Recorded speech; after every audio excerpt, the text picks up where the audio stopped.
വണ്ടി ഉണ്ടാക്കുന്നത് എങ്ങനെയെന്ന് റെനോയെ കണ്ടുപഠിക്കണം. ഞാൻ പറയുന്നതല്ല, പഴഞ്ചൊല്ലുമല്ല, പുതിയ ചൊല്ലാണ്. ഇന്ത്യയിലെ ചില വാഹനപ്രേമികൾ പറയുന്ന കാര്യമാണ്. അവരത് പറയാൻ പ്രധാന കാരണം എന്ന് പറയുന്നത് റെനോ എന്ന ഫ്രഞ്ച് വാഹന നിർമ്മാണ കമ്പനി ഇന്ത്യയിൽ അവതരിപ്പിച്ച ഡാസിയ എന്ന് പറയുന്ന ഡസ്റ്റർ എന്ന് പറയുന്ന ആ ഒരു വാഹനമാണെന്നുള്ളത് നിങ്ങൾക്ക് എല്ലാവർക്കും അറിയാം.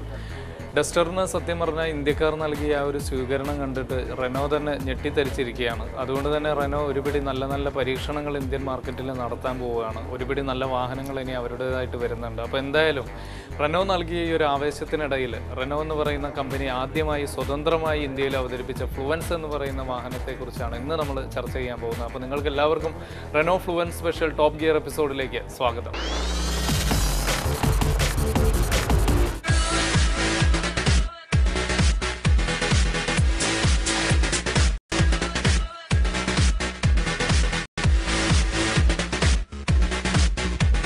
മറ്റ് കമ്പനികൾക്ക് സാങ്കേതിക സഹായം നൽകിക്കൊണ്ടാണ് റെനോ എന്ന് പറയുന്ന ഒരു വേൾഡ് ഫേമസ് കമ്പനി ഇന്ത്യയിലേക്ക് വന്നത്.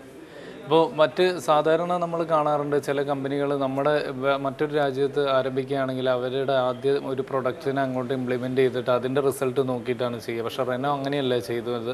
നമ്മുടെ മഹീന്ദ്രയുമായിട്ട് കൂട്ടുചേർന്നിട്ട് മഹീന്ദ്ര റെനോ ലോഗൺ എന്ന് പറയുന്ന ആ ഒരു പേരിലാണ് നമ്മൾ ഇന്ത്യക്കാർ ആദ്യമായിട്ട് റെനോയെ അടുത്തറിഞ്ഞു തുടങ്ങിയത്. പക്ഷെ അതിനു മുമ്പ് തന്നെ വർഷങ്ങളായിട്ട് പാരമ്പര്യമുള്ള ഒരു വാഹന നിർമ്മാണ കമ്പനിയാണ് റെനോ എന്ന് പറയുന്നത്. എന്തായാലും മഹീന്ദ്രയുമായി കൂടിച്ചേർന്ന് അവർ ആദ്യം നമ്മുടെ നിരത്തുകളിൽ ഇറക്കി ലോഗൺ എന്ന് പറയുന്ന വാഹനമാണ്. ആ വാഹനം ഒരു വൻ വിജയമായെങ്കിൽ കൂടി പിന്നീട് അങ്ങോട്ട് മഹീന്ദ്രയെ ലോഗണിനെ വെറിട്ടോ എന്നുള്ള ഒരു പേര് നൽകിയിട്ട് മഹീന്ദ്രയ്ക്ക് തന്നെ നൽകി റെനോ സ്വന്തം പേരിൽ ഇവിടെ വാഹനങ്ങൾ വിൽക്കുകയാണ് ചെയ്തത്. അതിൽ ആദ്യത്തെ വാഹനമാണ് നമ്മളിപ്പോൾ പരിചയപ്പെട്ടുകൊണ്ടിരിക്കുന്ന ഒരു യൂറോപ്യൻ സ്റ്റൈൽ ഫാമിലി കാർ എന്ന് വിശേഷിപ്പിക്കാവുന്ന റെനോയുടെ ഫ്ലുവൻസ്.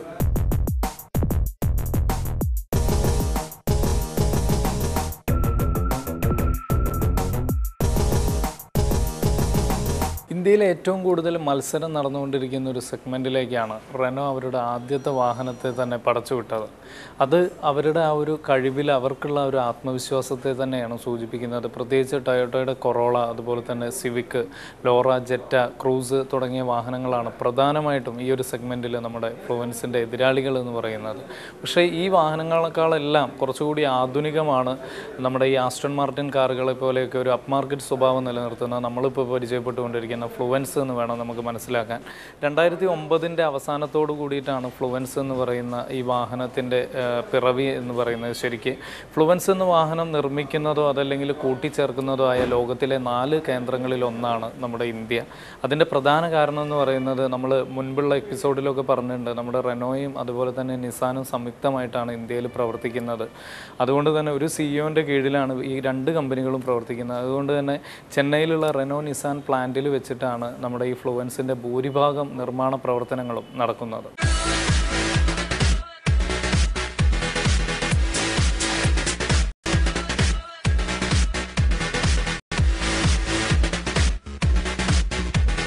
പൂർണ്ണമായിട്ടും ഒരു ഫ്രഞ്ച് വെഹിക്കിളാണ് റെനോയുടെ ഫ്ലുവൻസ് എന്ന് പറയുന്നത്. പുറമേ നിന്ന് നമ്മൾ കാണുമ്പോഴുള്ള ഈ ഒരു സൗന്ദര്യത്തോടൊപ്പം തന്നെ ഉള്ളിലും ഒരുപാട് സൗകര്യങ്ങൾ വാരിക്കോരി നൽകിയിരിക്കുകയാണ് റെനോ ഫ്ലുവൻസ് എന്ന് പറയുന്ന ഈ വാഹനത്തിൽ. പ്രത്യേകിച്ച് നമ്മൾ നോക്കുകയാണെങ്കിൽ ഒരു സ്മാർട്ട് കീ, വളരെ മനോഹരമായിട്ടുള്ള വളരെ വെറൈറ്റി ആയിട്ടുള്ള ഒരു സ്മാർട്ട് കീ, അതുപോലെ തന്നെ automatic head lamps, rain sensing wipers, ABS, EBD തുടങ്ങിയ എല്ലാ ഫെസിലിറ്റീസും നമുക്ക് ഫ്ലുവൻസിൽ റെനോ നൽകിയിട്ടുണ്ട് എന്ന് തന്നെ വേണം പറയാനായിട്ട്. പിന്നെ നമ്മളിപ്പോൾ പരിചയപ്പെട്ടുകൊണ്ടിരിക്കുന്നത് 1.5 DCI എഞ്ചിനുള്ള E4 എന്ന് പറയുന്ന ഡീസൽ എഞ്ചിനിലെ ടോപ്പ് എൻഡ് വേരിയൻ്റ് ആണ്.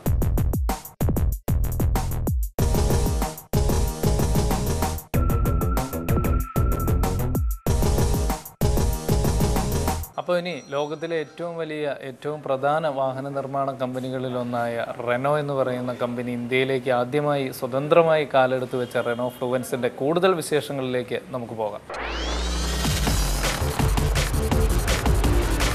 റെനോ ഫ്ലുവൻസിൻ്റെ ബാഹ്യ സൗന്ദര്യത്തെക്കുറിച്ചാണ് നമ്മൾ ആദ്യം ചർച്ച ചെയ്യാൻ പോകുന്നത്. നമുക്ക് നോക്കുമ്പോൾ തന്നെ അറിയാം, വളരെ സ്പോർട്ടി ആയിട്ടുള്ള വളരെ സ്റ്റൈലിഷ് ആയിട്ടുള്ള ഒരു ഫ്രഞ്ച് ലുക്ക് തന്നെയാണ് റെനോ ഫ്ലുവൻസിന് നൽകിയിരിക്കുന്നത്. നമുക്ക് ആദ്യം ഇതിൻ്റെ മുൻഭാഗം കാണുന്ന സമയത്ത് ആദ്യം നമ്മളെ അട്രാക്റ്റ് ചെയ്യുന്ന, നമുക്ക് വ്യൂ തരുന്ന ഒരു സാധനം എന്ന് പറയുന്നത് റെനോയുടെ ഈ വേൾഡ് ഫേമസ് ആയിട്ടുള്ള നിങ്ങൾ കാണുന്ന ഈ ഒരു എംബ്ലം തന്നെയാണ്.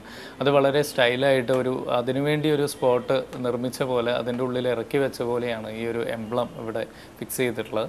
പിന്നെ അതിന് തൊട്ട് താഴെയായിട്ട് ഒരു സ്ലോ ടൈപ്പ് ഗ്രില്ല് നമുക്കിവിടെ കാണാൻ സാധിക്കുന്നുണ്ട്. ഇതൊരു സ്പോർട്ടി ലുക്കിന് വേണ്ടിയിട്ടാവണം ഒരുപക്ഷെ ഇങ്ങനെ ചെയ്തതെന്നാണ് തോന്നുന്നത്. പക്ഷേ വളരെ സ്റ്റൈലിഷ് ആയിട്ട് തന്നെയാണ് ഈ ഒരു ഭാഗവും നമുക്ക് ഫീൽ ചെയ്യുന്നത്. അതിന് താഴെയായിട്ട് ഒരു അത്യാവശ്യം കൂടുതൽ വലിപ്പമൊന്നും പറയാൻ പറ്റില്ല, എന്നാലും സാമാന്യ വലിപ്പത്തിലുള്ള ഒരു ബ്ലാക്ക് കളർ എയർ ഡാമാണ് നമുക്ക് കാണാൻ സാധിക്കുന്നത്. അതുപോലെ തന്നെ ബോഡിയോട് വളരെ ചേർന്ന് നിൽക്കുന്ന രീതിയിലുള്ള ഹെഡ്ലൈറ്റ്സ് ആണ് വരുന്നത്. അതിൻ്റെ ഈ ഹെഡ്ലൈറ്റ്സിൻ്റെ ഒരു എൻഡിൽ വെച്ചിട്ട് നമുക്ക് ഒരു ബേസ് ലൈൻ പുറകെ വരെ പോകുന്നുണ്ട്. അത് ആ വണ്ടിക്ക് ആ ഒരു നമ്മുടെ ഫ്ലുവൻസിന് ഒരു വീതി തോന്നിപ്പിക്കാൻ പ്രധാന കാരണം എനിക്ക് തോന്നുന്നു ഈ ഒരു ബേസ് ലൈൻ ആണെന്നാണ്. പിന്നെ നമുക്ക് പിന്നെ കാണാൻ സാധിക്കുന്നത് ഇവിടെ ഫോഗ് ലാംപ്സ് ആണ്. ഫോഗ് ലാംപ്സിൻ്റെ ഈ ഒരു ഏരിയ ക്രോമിയം കൊണ്ട് നമുക്ക് അങ്ങനെ പൊതിഞ്ഞ് മനോഹരമായി വെച്ചിരിക്കുകയാണ്. ഇവിടെ മാത്രമല്ല, നമ്മുടെ ഫ്ലുവൻസിൻ്റെ പല ഭാഗങ്ങളിലും നമുക്ക് ഈ ഒരു ക്രോമിയം മിക്സിങ് കാണാൻ സാധിക്കും. ഇത് കുറച്ചുകൂടി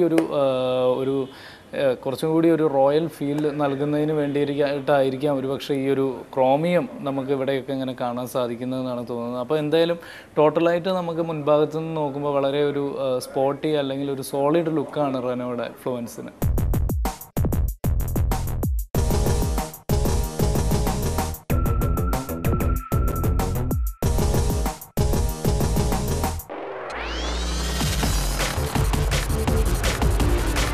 നമ്മൾ മുൻഭാഗം പരിചയപ്പെട്ടപ്പോൾ ഉള്ള പോലെ തന്നെ വശങ്ങളിൽ നിന്ന് നോക്കുമ്പോഴും ഇവിടെ ഫ്ലുവൻസിൻ്റെ ഈ ഒരു ഭാഗത്തായിട്ട് ഒരു ക്രോമിയം സ്ട്രിപ്പിംഗ് കാണാം. ഇതും ഞാൻ നേരത്തെ പറഞ്ഞ പോലെ തന്നെ ഒരു റോയൽ ലുക്ക് ഫീൽ ചെയ്യാൻ വേണ്ടിയിട്ടായിരിക്കാം ഒരു പക്ഷേ നൽകിയിട്ടുള്ളതെന്നാണ് തോന്നുന്നത്. പിന്നെ വളരെ ചരിഞ്ഞിറങ്ങുന്ന രീതിയിലുള്ള ഒരു മുൻഭാഗമാണ്. അപ്പോൾ നമ്മൾ പുറകിലിരിക്കുന്നവർക്ക് സ്വാഭാവികമായിട്ടും അത്രയും ഒരു ഹെഡ് സപ്പോർട്ടൊക്കെ ഉണ്ടോ എന്നുള്ള കാര്യം സംശയം ഉണ്ടാകും. പക്ഷേ യാത്ര ചെയ്യുന്ന സമയത്ത് അത്രയും കുഴപ്പമൊന്നും നമുക്ക് ഇതുവരെ ഫീൽ ചെയ്തിട്ടില്ല. വളരെ നല്ല രീതിയിൽ തന്നെ ബാക്ക് സീറ്റിലൊക്കെ ഇരിക്കാൻ പറ്റും. അപ്പോൾ ചെരിഞ്ഞിറങ്ങുന്ന രീതിയിലുള്ള ഒരു ഭാഗമാണ് നമുക്ക് കാണാൻ സാധിക്കുന്നത്. പിന്നെ 60 ഇഞ്ചസ് അലോയ് ടയേഴ്സാണ് വരുന്നത്. 2703 mm ആണ് നമ്മുടെ വീൽ ബേസ് വരുന്നത്. അപ്പോൾ അതെന്താണെന്ന് വെച്ച് കഴിഞ്ഞാൽ ഈ സെഗ്മെൻറ്റിൽ വരുന്ന മറ്റു വാഹനങ്ങളെക്കാൾ വളരെ ഉയർന്ന വീൽ ബേസാണ് 2703 mm എന്ന് പറയുന്നത്. അപ്പോൾ ഈ ഒരു സ്റ്റെബിലിറ്റിക്കൊപ്പം തന്നെ അത്രയും സ്ഥല സൗകര്യം കൂടി റെനോയുടെ ഫ്ലുവൻസ് നമുക്ക് ഉറപ്പ് തരുന്നുണ്ട് എന്നുള്ളത് ആ ഒരു വീൽ ബേസിൽ നിന്ന് മനസ്സിലാക്കാം. പിന്നെ 170 mm ആണ് നമ്മുടെ ഗ്രൗണ്ട് ക്ലിയറൻസ് വരുന്നത്. അതും വളരെ ഉയർന്ന നിലവാരത്തിലുള്ള ഒരു ഗ്രൗണ്ട് ക്ലിയറൻസ് ആണ്. പിന്നെ നമുക്ക് ഈ മിറേഴ്സിൽ തന്നെ സൈഡ് ഇൻഡിക്കേറ്റേഴ്സ് വരുന്നുണ്ട്. അതുപോലെ തന്നെ ഇലക്ട്രിക്കലി ഫോൾഡബിൾ മിറേഴ്സ് ആണ്. ഇത്രയൊക്കെയാണ് നമ്മൾ വശങ്ങളിൽ നിന്ന് നോക്കുമ്പോൾ റെനോയുടെ ഫ്ലുവൻസിൽ കാണുന്ന പ്രത്യേകതകൾ.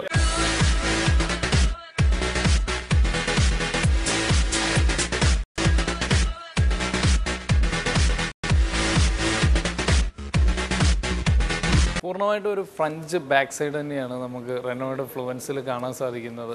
ഒരു പ്രധാനപ്പെട്ട ഒരു പ്രശ്നം മറ്റ് കമ്പനികൾക്കൊക്കെ ഉള്ളതെന്ന് വെച്ച് കഴിഞ്ഞാൽ അവരൊരു കാറിനെ നമ്മൾക്ക് ഇൻട്രൊഡ്യൂസ് ചെയ്യുമ്പോൾ മുൻഭാഗമൊക്കെ കാണുമ്പോൾ വളരെ സ്റ്റൈലിഷ് ആയിരിക്കും, വളരെ അട്രാക്റ്റീവ് ആയിരിക്കും. പക്ഷെ പുറകിലേക്ക് വന്ന് നോക്കുന്ന സമയത്ത് എല്ലാ പണിയും പോകും. അത്രയും നമുക്ക് അത്രയൊന്നും ഇഷ്ടപ്പെടാത്ത വളരെ ലോക്കലായിട്ടാണ് ചില വാഹനങ്ങളൊക്കെ ബാക്ക് സൈഡ് ക്രിയേറ്റ് ചെയ്യൽ. പക്ഷേ വളരെ സൂക്ഷ്മതയോട് കൂടിയിട്ട് വളരെ മനോഹരമായിട്ട് തന്നെയാണ് റെനോയുടെ ഫ്ലുവൻസിൻ്റെ ബാക്ക് സൈഡും അവരൊരു ഫ്രഞ്ച് സ്റ്റൈലിൽ തന്നെയാണ് ഡിസൈൻ ചെയ്തിട്ടുള്ളത്. നമുക്ക് ആദ്യം കാണുന്നത് മുൻഭാഗത്ത് അതേപോലെ തന്നെ റെനോയുടെ ഈ ഒരു എംബ്ലമാണ് ഇവിടെ. അതിന് താഴെ നമ്മൾ പരിചയപ്പെട്ടുകൊണ്ടിരിക്കുന്ന ഫ്ലുവൻസ് എന്ന് പറയുന്നുള്ള ഒരു ബ്രാൻഡിൻ്റെ നെയിം ഇവിടെ നമുക്ക് കാണാൻ സാധിക്കും. അതുപോലെ തന്നെ സ്ട്രീം ലൈൻ ആയിട്ടുള്ള ബൂട്ടിലേക്ക് ഒരു അല്പം കയറി നിൽക്കുന്ന രീതിയിലുള്ള ടൈൽ ലാംപ്സ് ആണ് വരുന്നത്. പിന്നെ ഇവിടെ റെനോയുടെ ആ പേര് ഇവിടെയാണ് നമുക്ക് കാണാൻ സാധിക്കുന്നത്. പിന്നെ ഞാൻ നേരത്തെ പറഞ്ഞ നമ്മളിപ്പോൾ പരിചയപ്പെട്ടുകൊണ്ടിരിക്കുന്ന 1.5 ലിറ്റർ DCI എഞ്ചിനിലുള്ള വെഹിക്കിളാണ് ഈ ഒരു വാഹനം. ആ DCI എന്നുള്ള ആ ഒരു ബാഡ്ജിങ് നമുക്ക് ഇവിടെ കാണാം. അതുപോലെ തന്നെ വളരെ വലിയ ബമ്പറാണ്. പിന്നെ സെൻസേഴ്സ് ഈ ഒരു ഏരിയയിലായിട്ടാണ് വരുന്നത്. പിന്നെ ഒരു ഫാമിലി കാർ ആയതുകൊണ്ട് തന്നെ നമുക്ക് ഇതിൻ്റെ ബൂട്ട് സ്പേസിനെ കുറിച്ച് അറിയണം. അത് നമുക്ക് നോക്കാം.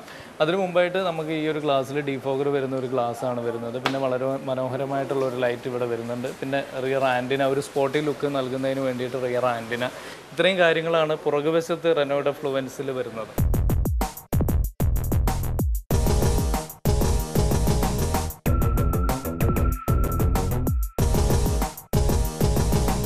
തികച്ചും പ്രാക്ടിക്കൽ എന്ന് വിശേഷിപ്പിക്കാവുന്ന ഒരു ഇന്ത്യൻ വാഹനത്തിന് വേണ്ട ഇൻറ്റീരിയേഴ്സാണ് നമുക്ക് റെനോയുടെ ഫ്ലുവൻസിൽ കാണാൻ സാധിക്കുന്നത്. റെനോ എന്ന് പറയുന്ന കമ്പനി വളരെ വേൾഡ് ഫേമസ് ആയിട്ടുള്ള ഒരു കമ്പനിയാണ്. അവരുടെ ഇന്ത്യയിലേക്ക് ആദ്യമായിട്ട് ഒരു വാഹനത്തിനെ പരിചയപ്പെടുത്തുമ്പോൾ ഇന്ത്യക്കാരുടെ പൾസ് അറിഞ്ഞുകൊണ്ട് തന്നെയാണ് പല കാര്യങ്ങളും അവർ ഇംപ്ലിമെൻ്റ് ചെയ്തിട്ടുള്ളത്. അതിൽ തന്നെ പ്രധാനപ്പെട്ട ഒരു ഘടകമാണ് നമ്മളിപ്പോൾ കണ്ടുകൊണ്ടിരിക്കുന്ന ഇൻറ്റീരിയേഴ്സ് എന്ന് പറയുന്നത്. വളരെ ഒരു സോഫ്റ്റ് ടച്ച് ആയിട്ടുള്ള ഇൻറ്റീരിയർ എന്ന് തന്നെ വിശേഷിപ്പിക്കാം. നമുക്ക് ബ്ലാക്ക് ആൻഡ് ബീജ്, പിന്നെ ഈ ഒരു ഏരിയ ഏരിയയിലായിട്ട് ചെറിയൊരു വുഡൻ ഫിനിഷ്, പിന്നെ നമ്മൾ പറഞ്ഞ പോലെ ഈ വാഹനത്തിൻ്റെ പല ഭാഗങ്ങളിലും കാണുന്ന പോലെ തന്നെ ഒരു ക്രോമിയം സ്ട്രിപ്പിംഗ് നമുക്ക് ഇൻറ്റീരിയേഴ്സിലും കാണാൻ സാധിക്കുന്നുണ്ട്. പിന്നെ നമ്മൾ ഈ സ്റ്റിയറിംഗ് വീലിൽ നോക്കുമ്പോഴുള്ള ഏറ്റവും വലിയ പ്രത്യേകത എന്ന് പറയുന്നത്, ഇപ്പോൾ നമ്മുടെ നാട്ടിൽ വരുന്ന വാഹനങ്ങളിലൊക്കെ സ്റ്റിയറിംഗ് വീലിൽ തന്നെയാണ് നമ്മുടെ ഓഡിയോ കൺട്രോളിന് കംപ്ലീറ്റ് സിസ്റ്റംസും വരുന്നത്. പക്ഷേ നമ്മുടെ ഈ റെനോയുടെ വാഹനങ്ങളിൽ പൊതുവേ അങ്ങനെ കാണാറില്ല. നമ്മുടെ ഈ വലതുവശത്ത് നമ്മുടെ ഈ ഒരു ഇതിന് താഴെയായിട്ട്, നമ്മുടെ സ്റ്റിയറിങ്ങിന് താഴെയായിട്ട് ഈ ഒരു സ്പോട്ടിലാണ് അത് വരാറുള്ളത്. അപ്പോൾ അത് ആ ഒരു റെനോയുടെ ആ ഒരു പാരമ്പര്യം പിന്തുടർന്ന അതുപോലെ തന്നെ ഈ ഒരു ഏരിയയിലായിട്ട് നമുക്ക് മ്യൂസിക് സിസ്റ്റം കൺട്രോൾ ചെയ്യാനായിട്ടുള്ള സ്വിച്ചസ് എല്ലാം ഇവിടെയാണ് വരുന്നത്. പിന്നെ അതിന് തൊട്ട് മുകളിലായിട്ട് ഈ ഒരു ഏരിയയിൽ നമ്മൾ ചെറിയ 2 ബട്ടൺസ് നമുക്കിവിടെ കാണാൻ സാധിക്കുന്നുണ്ട്. ഇത് നമുക്ക് ഇനി എത്ര ഫ്യൂവൽ ബാക്കിയുണ്ട്, നമുക്ക് എത്ര ദൂരം സഞ്ചരിക്കാൻ പറ്റും തുടങ്ങിയ ഡീറ്റെയിൽസൊക്കെ നമുക്ക് ഈ ഒരു ഏരിയയിൽ നിന്നാണ് അറിയാൻ പറ്റുന്നത്.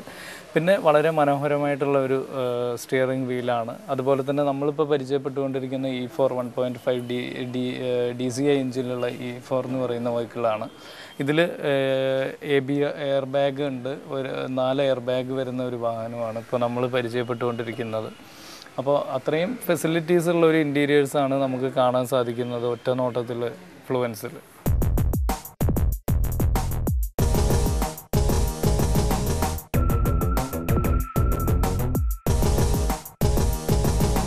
നമ്മൾ നേരത്തെ പറഞ്ഞ പോലെ തന്നെ ഒരു 2 ടേൺ ആണെങ്കിൽ കൂടി നമുക്കൊരു 3 ടോൺ എന്ന് പറയാൻ പറ്റുന്ന രീതിയിലുള്ള ഒരു ഇൻറ്റീരിയേഴ്സാണ്. നമുക്കിവിടെ ഒരു ബ്ലാക്ക് കളർ, പിന്നെ ബീജ്, ഈ ഒരു ഏരിയയിൽ ഒരു വുഡൻ ഫിനിഷ് നിങ്ങൾ കാണുന്നുണ്ടാവും. അതുപോലെ തന്നെ അതിന് തൊട്ട് താഴെയായിട്ട് ഒരു ക്രോമിയം സ്ട്രിപ്പിംഗ് നമുക്ക് ഈ ഒരു ഏരിയയിൽ കാണാം. ഇവിടെ നമുക്ക് ഇൻറ്റീരിയേഴ്സിൽ ആദ്യം നമ്മുടെ ഡാഷ്ബോർഡിന് മുകളിൽ നമുക്ക് ആദ്യം കാണാൻ സാധിക്കുന്നത് ഒരു മ്യൂസിക് സിസ്റ്റത്തിൻ്റെയൊക്കെ ഒരു ഡിസ്പ്ലേ ആണ്. അത് കുറച്ച് ചെറുതാണെങ്കിൽ കൂടി വളരെ മനോഹരമായിട്ടുള്ള നല്ല പവർഫുൾ ആയിട്ടുള്ള ഒരു സംഭവമാണ് ഇവിടെ സെറ്റ് ചെയ്തിട്ടുള്ളത്. അതിന് തൊട്ട് താഴെയായിട്ട് AC വെൻറ്റുകൾ, അതിന് താഴെ മ്യൂസിക് സിസ്റ്റം, അതുപോലെ തന്നെ അതിൻ്റെ കൺട്രോളിങ്, പിന്നെ സ്റ്റാർട്ട് സ്റ്റോപ്പ് സ്വിച്ചസ് ഒക്കെയാണ് വരുന്നത്. പിന്നെ ഇനി ഇതിൽ പറയാനുള്ള ഏറ്റവും പ്രധാനപ്പെട്ട മറ്റൊരു കാര്യം എന്ന് പറയുന്നത്, ഞാനിപ്പോൾ കൈ പിടിച്ചുകൊണ്ടിരിക്കുന്ന ഈ ഒരു സംഭവമാണ് നമ്മുടെ റെനോ ഫ്ലുവൻസിൻ്റെ കീ എന്ന് പറയുന്നത്. അപ്പോൾ ഈ കീ നമ്മുടെ ഈ സെൻട്രൽ കൺസോളിന് താഴെയായിട്ടുള്ള ഈ ഒരു ഏരിയയിൽ നമ്മൾ ഇൻസേർട്ട് ചെയ്യുക. അതിന് ശേഷം സ്റ്റാർട്ട് സ്റ്റോപ്പ് സ്വിച്ച് ഓപ്പൺ ചെയ്ത് കഴിഞ്ഞാൽ നമുക്ക് വണ്ടി ഓൺ ചെയ്യാനും അതുപോലെ തന്നെ ഓഫ് ചെയ്യാനും ഒക്കെ ആയിട്ട് പറ്റും. പിന്നെ വേറൊരു പ്രത്യേകത എന്ന് പറഞ്ഞത്, നമ്മൾ ഈ കീ വെറുതെ പോക്കറ്റിലിട്ട് നമ്മുടെ ഫ്ലുവൻസിൻ്റെ കുറച്ച് ദൂരെ, കുറച്ച് ചെറിയൊരു പരിധി ഡിസ്റ്റൻസിൽ വെച്ചിട്ട് അങ്ങോട്ട് ലോങ്ങിലേക്ക് പോയി എന്ന് വിചാരിക്കുക. അപ്പോൾ നമ്മുടെ വാഹനം ഓട്ടോമാറ്റിക് ലോക്കാവുകയും അതുപോലെ തന്നെ നമ്മൾ അതിലേക്ക് അടുത്തേക്ക് വരുന്ന സമയത്ത് വാഹനം ഓട്ടോമാറ്റിക്കലി ആ ലോക്കിൽ നിന്ന് മുക്തമാവുകയും ചെയ്യും. അതൊരു വളരെ നല്ലൊരു സിസ്റ്റം തന്നെയാണ്. പിന്നെ നമ്മൾ മുൻപ് പറഞ്ഞിട്ടുണ്ട്, ഈ സ്റ്റാർട്ട് സ്റ്റോപ്പ് സ്വിച്ചസ് എന്ന് പറയുന്നത് ഇന്ന് പല വാഹനങ്ങളിലും വരുന്നൊരു സംഭവമാണ്. ഇത് ആദ്യമായിട്ട് ഒരു വാഹനത്തിൽ അപ്ലൈ ചെയ്ത് റെനോ തന്നെയാണ്.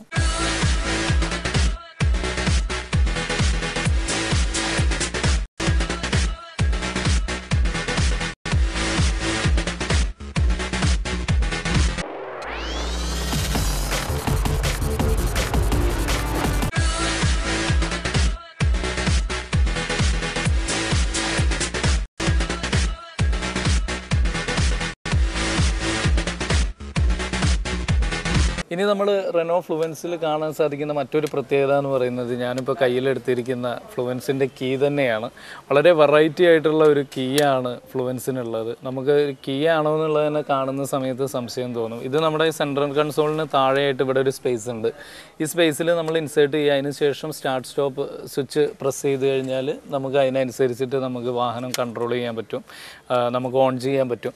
പിന്നെ ഇതിന് ഈ കീക്കുള്ള മറ്റൊരു പ്രത്യേകത എന്ന് പറയുന്നത്, നമ്മുടെ ഫ്ലുവൻസ് എവിടെയെങ്കിലും കൊണ്ടുപോയി നമ്മൾ നിർത്തി നമ്മൾ ഈ കീ പോക്കറ്റിലിട്ടിട്ട് നമ്മൾ നടന്ന് പോവുകയാണെന്ന് വിചാരിക്കുക. ഒരു നിശ്ചിത പരിധി കഴിഞ്ഞ് കഴിഞ്ഞാൽ നമ്മുടെ വാഹനം ഓട്ടോമാറ്റിക് ലോക്കാവും. അതുപോലെ തന്നെ നമ്മൾ അടുത്തേക്ക് വരുന്ന സമയത്ത് ഓട്ടോമാറ്റിക് ആ ലോക്ക് മാറുകയും ചെയ്യും. അപ്പോൾ അതൊരു വളരെ നല്ല കാര്യം തന്നെയാണ്. പിന്നെ നമുക്ക് ഇൻറ്റീരിയേഴ്സിൽ കാണാൻ പറ്റുന്ന വേറൊരു പ്രത്യേകത എന്ന് പറയുന്നത്, വളരെ ക്വാളിറ്റി ആയിട്ടുള്ള പ്ലാസ്റ്റിക്സിലും അതുപോലെ തന്നെ ക്വാളിറ്റി അപ്ഹോൾസ്റ്ററിയിലുമാണ് ഇതിൻ്റെ സീറ്റ്സും അതുപോലെ തന്നെ മറ്റ് ഡാഷ്ബോർഡും മറ്റ് കാര്യങ്ങളും അനുബന്ധ കാര്യങ്ങളും എല്ലാം തന്നെ നിർമ്മിച്ചിട്ടുള്ളത്. അതൊരു ഫ്രഞ്ച് കമ്പനിയുടെ ഒരു സ്റ്റാൻഡേർഡ് അവർ ഇൻറ്റീരിയേഴ്സിൽ നിലനിർത്തിയിട്ടുണ്ട് എന്ന് തന്നെ വേണം. പിന്നെ നമുക്ക് സീറ്റൊക്കെ നമ്മുടെ സൗകര്യത്തിനനുസരിച്ചിട്ട് നമുക്ക് ഏത് രീതിയിലാണോ ചെയ്യേണ്ടത് അതിനനുസരിച്ച് ചെയ്യാനുള്ള എല്ലാ സൗകര്യങ്ങളും റെനോ ഫ്ലുവൻസിൽ ഒരുക്കിയിട്ടുണ്ട്. പിന്നെ നമ്മൾ കാണുന്നത് ഒരു 6 സ്പീഡ് ഗിയർ ലിവറാണ്. അതിന് താഴെ ഒരു കപ്പ് ഹോൾഡർ ഉണ്ട്, തൊട്ട് താഴെയായിട്ട് അതിൻ്റെ മുൻവശത്തും ഒരു കപ്പ് ഹോൾഡർ ഉണ്ട്.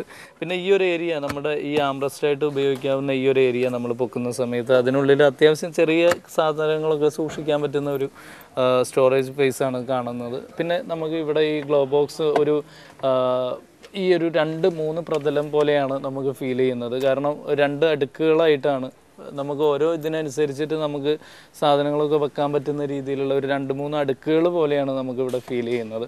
അപ്പോൾ പിന്നെ നമുക്ക് വേറൊരു പ്രധാന കാര്യം എന്ന് പറയുന്നത്, ഞാൻ നമ്മുടെ എപ്പിസോഡിൻ്റെ ആദ്യം തന്നെ പറഞ്ഞു, ഒരു യൂറോപ്യൻ സ്റ്റൈൽ ഫാമിലി കാറാണ് ശരിക്കും പറഞ്ഞാൽ റെനോയുടെ ഫ്ലുവൻസ് എന്ന് പറയുന്നത്.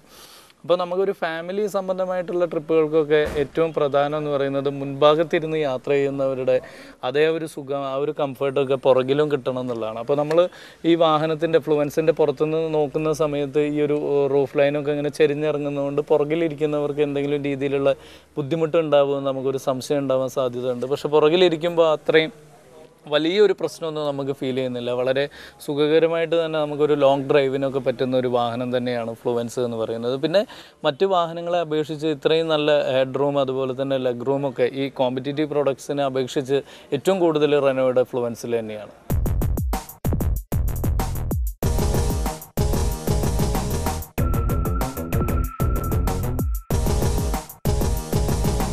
ഇന്ന് നമ്മുടെ കൂടെയുള്ളത് Calicut Renault showroom deputy officer mister അനീഷാണ് നമ്മുടെ കൂടെയുള്ളത്.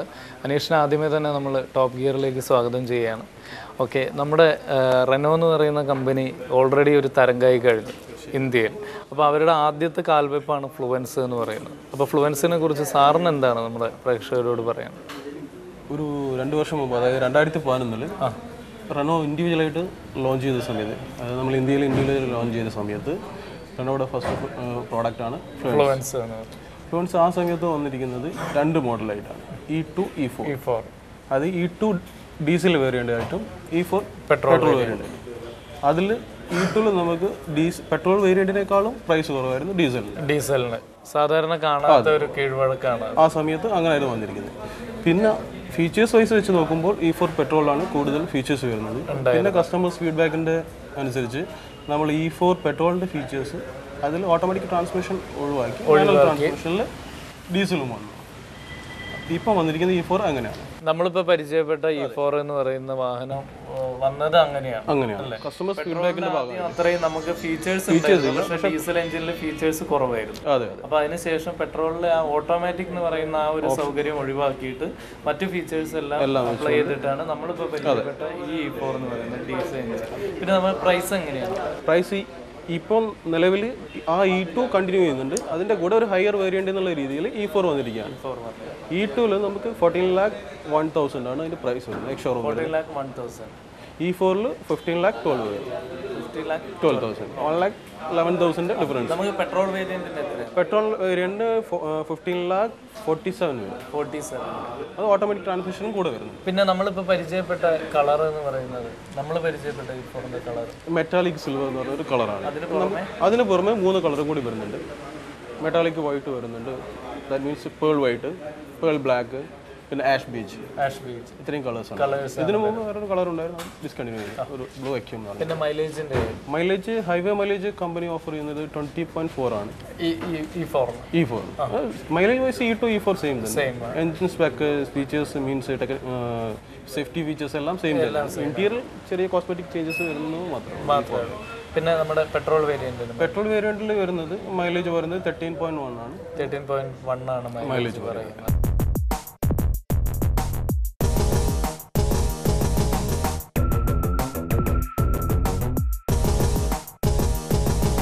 അപ്പോൾ നമ്മുടെ മാർക്കറ്റിനെ സംബന്ധിച്ചിടത്തോളം പെട്രോൾ വെഹിക്കിൾസിനാണോ അതോ ഡീസൽ വെഹിക്കിൾസിനാണോ ആവശ്യക്കാർ കൂടുതൽ? തീർച്ചയായും ഡീസലിനാണ്. അപ്പം ചെറിയൊരു ചേഞ്ചസ് വന്നിട്ടുണ്ട്, പക്ഷേ എന്നാലും പ്രീമിയം സെഗ്മെന്റിലേക്ക് ഡീസൽ വെഹിക്കിളാണ് കൂടുതലും പോകുന്നത്. ശരിക്കും പറഞ്ഞാൽ ഒരു വലിയ കാര്യമാണ്. കാരണം ഒരു പ്രൊഡക്ട്സ് ഇറങ്ങി അതിൻ്റെ ഒരു കസ്റ്റമേഴ്സ് ഫീഡ്ബാക്ക് നോക്കിയിട്ട് ഒരു ചേഞ്ചസ് വരുത്തിയിട്ട് പുതിയൊരു പ്രൊഡക്റ്റ് അല്ലേ E4 എന്ന് പറയുന്നത് ആ ഒരു രീതിയിൽ 2 വർഷത്തിനുള്ളിൽ അത്രയും വലിയൊരു മാറ്റമാണ് റെനോയിൽ നിന്നുണ്ടായിട്ടുള്ളത്. റെനോയെ സംബന്ധിച്ചിടത്തോളം നമുക്കിപ്പോൾ ഒരു മാനുഫാക്ചറും ഈ 2 years ഗ്യാപ്പിൽ ഒരു 5 പ്രോഡക്ട്സ് ഒരു മാനുഫാക്ചറും ചെയ്തിട്ടില്ല. അതുപോലെ തന്നെ അത്രയും എല്ലാം നല്ല പ്രോഡക്ട്സ് ആണ്. ഏകദേശം 40-ലധികം അവാർഡുകളും നേടിയിട്ടുണ്ട് അല്ലേ? ഓക്കെ, പിന്നെ ഇനി ഇപ്പോൾ അപ്കമിങ് ആയിട്ട് ഏതൊക്കെ വെഹിക്കിളാണ് ഇനി വരാനുള്ളത്? നെക്സ്റ്റ് വരാനുള്ള ഒരു ലോഡ്ജി എന്ന് പറഞ്ഞ ഒരു MPV ആണ്. ഓക്കെ, അതിന്റെ എന്തെങ്കിലും പുറത്ത് വിട്ടിട്ടുണ്ടോ? പുറത്ത് വിട്ടിട്ടില്ല. ഓക്കെ, അപ്പോൾ എല്ലാം സക്സസ് ആവട്ടെ. ടോപ്പ് ഗിയർ ആശംസിക്കുന്നു. Thank you. അപ്പോൾ നമ്മൾ പരിചയപ്പെട്ടുകൊണ്ടിരിക്കുന്ന ഫ്ലുവൻസ് എന്ന് പറയുന്നത് ഈ ഒരു ശ്രേണിയിലുള്ള പുതിയ വാഹനമാണെന്ന് തന്നെ നമുക്ക് പറയേണ്ടി വരും. കാരണം 2 വർഷം മുമ്പാണ് ഫ്ലുവൻസ് എന്ന് പറയുന്ന ഈ വാഹനം മാർക്കറ്റിലേക്ക് വന്നത്. അന്ന് 2 മോഡലാണ് അവൈലബിൾ ആയിട്ടുണ്ടായിരുന്നത്. ഒന്ന് പെട്രോൾ വേരിയൻറ്റ്, അതുപോലെ തന്നെ diesel variant. Petrol variant already full automatically ആയിരുന്നു. അതുപോലെ തന്നെ ഡീസൽ വേരിയൻറ്റിനെ സംബന്ധിച്ചിടത്തോളം സാധാരണ നമ്മുടെ മാർക്കറ്റിലൊക്കെ എന്ന് പറഞ്ഞാൽ ഡീസൽ വേരിയൻറ്റിനാണ് പ്രൈസ് കൂടുതൽ, പെട്രോൾ വേരിയൻറ്റിന് കുറവായിരിക്കും. പക്ഷേ ഫ്ലുവൻസ് വന്ന സമയത്ത് പെട്രോൾ വേരിയൻറ്റിന് വില കൂടുതലും ഡീസൽ വേരിയൻറ്റിന് വില കുറവുമായിരുന്നു. പക്ഷേ സൗകര്യങ്ങളും അതിനനുസരിച്ചിട്ട് പെട്രോൾ വേരിയൻറ്റിൽ ഉണ്ടായിരുന്നു എന്ന് വേണം മനസ്സിലാക്കാൻ. പക്ഷേ അതൊരു നമ്മുടെ വാഹനപ്രേമികൾക്കിടയിൽ ചെറിയൊരു ശങ്ക വളർത്തിക്കൊണ്ടായിരിക്കണം. അതുകൊണ്ട് തന്നെ വളരെ പെട്ടെന്ന് തന്നെ നമ്മളിപ്പോൾ പരിചയപ്പെട്ടുകൊണ്ടിരിക്കുന്ന E4 എന്ന് പറയുന്ന അത്യാധുനിക സൗകര്യങ്ങളോട് കൂടിയിട്ട് ഡീസൽ എഞ്ചിനിലും 1.5 DCI എഞ്ചിനിലും റെനോ ഫ്ലുവൻസിനെ അവതരിപ്പിച്ചിട്ടുള്ളത്. ഇപ്പോഴും നിലവിൽ പെട്രോൾ വേരിയൻറ്റ് മാർക്കറ്റിൽ തന്നെ ഉണ്ട്. അതുപോലെ തന്നെ നമ്മൾ പരിചയപ്പെട്ടുകൊണ്ടിരിക്കുന്ന ഈ E4 വേരിയൻറ്റിന് തൊട്ട് താഴെയുള്ള E2 എന്ന് പറയുന്ന വേരിയൻറ്റിലും മാർക്കറ്റിലുണ്ട്. പിന്നെ അതുപോലെ തന്നെ മൈലേജിൻ്റെ കാര്യം പറയുകയാണെങ്കിൽ ഈ ഒരു പ്രൈസിൽ നമുക്ക് വരുന്നതിൽ വെച്ചിട്ട് അത്രയും നല്ലൊരു മൈലേജാണ് നമുക്ക് ഫ്ലുവൻസിന് കിട്ടുന്നത്, ഡീസൽ എഞ്ചിനിൽ കിട്ടുന്നതെന്ന് വേണം പറയാൻ. നമുക്ക് പെട്രോൾ വേരിയൻറ്റിനാണെങ്കിൽ 13.8 മൈലേജ് വരുന്നത്, ഡീസലാകുമ്പോൾ 20 സംതിങ് വരും. അത് ARI സർട്ടിഫൈഡ് മൈലേജാണ്. പിന്നെ നമ്മൾ ടോട്ടലായിട്ട് നമ്മുടെ വാഹനത്തിൻ്റെ കാര്യങ്ങൾ നോക്കുകയാണെങ്കിൽ നമുക്ക് 1418 mm ആണ്, 1488 mm ആണ് നമ്മുടെ വാഹനത്തിൻ്റെ ഈ ഒരു ടോട്ടൽ ഹൈറ്റ് നമുക്ക് കാണാൻ സാധിക്കുന്നത്. അതുപോലെ തന്നെ 4618 mm ആണ് ഇതിൻ്റെ ഈ ഒരു ടോട്ടൽ ലെങ്ത്ത് വരുന്നത്. പിന്നെ വിഡ്ത്ത് ഇനി നമ്മൾ നോക്കുകയാണെങ്കിൽ 1813 mm ആണ് നമ്മുടെ ഈ ഒരു വിഡ്ത്ത് വരുന്നത്. അപ്പോൾ ഈ ഒരു പ്രൈസിൽ നമുക്ക് ഇപ്പോൾ പറഞ്ഞ കേട്ട ഈ ഒരു പ്രൈസ് വെച്ചിട്ട് ഒരു വാഹനം ചൂസ് ചെയ്യാൻ ശ്രമിക്കുന്ന ഒരു കസ്റ്റമർക്ക് തീർച്ചയായും സ്വീകരിക്കാവുന്ന ഒരു വാഹനം തന്നെയാണ് റെനോയുടെ ഫ്ലുവൻസ്.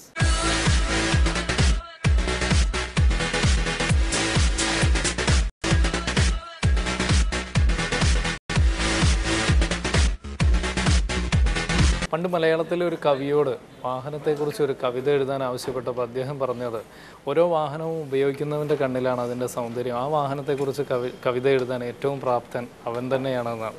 അപ്പോൾ എന്നിട്ട് അദ്ദേഹം അത്രയൊന്നും വിലപിടിപ്പില്ലാത്ത അദ്ദേഹത്തിൻ്റെ കയ്യിലുള്ള ഒരു ചെറിയ വാഹനത്തെക്കുറിച്ച് 2 വരി കവിത എഴുതി കൊടുത്തിട്ടാണ് പോയത്. അപ്പോൾ വാഹനങ്ങളുടെ സൗന്ദര്യം എന്ന് പറയുന്നത് ഓരോരുത്തരും കാണുന്ന രീതിയിലാണ്. അതിൻ്റെ മാസ്മരികമായിട്ടുള്ള ഒരു വലയെന്ന് പറയുന്നത് നമുക്ക് ഒരിക്കലും മറിച്ച് മാറ്റാൻ പറ്റില്ല, ഇനിയുള്ള കാലഘട്ടത്തിൽ പ്രത്യേകിച്ചും. അപ്പോൾ വാഹനങ്ങളോടൊപ്പമുള്ള സൗന്ദര്യത്തോടൊപ്പമുള്ള യാത്രയിൽ ടോപ്പ് ഗിയർ എപ്പോഴും ഉണ്ടാകും. അപ്പോൾ ഫ്ലുവൻസിൻ്റെ വിശേഷങ്ങൾ ഇന്ന് അവസാനിക്കുകയാണ്. പക്ഷേ ടോപ്പ് ഗിയറിൻ്റെ വിശേഷങ്ങൾ അവസാനിക്കുന്നില്ല. വീണ്ടും അടുത്ത ആഴ്ച കാണാം. This is Dhanesh Damodar and Top Gear. See you next week. Good by.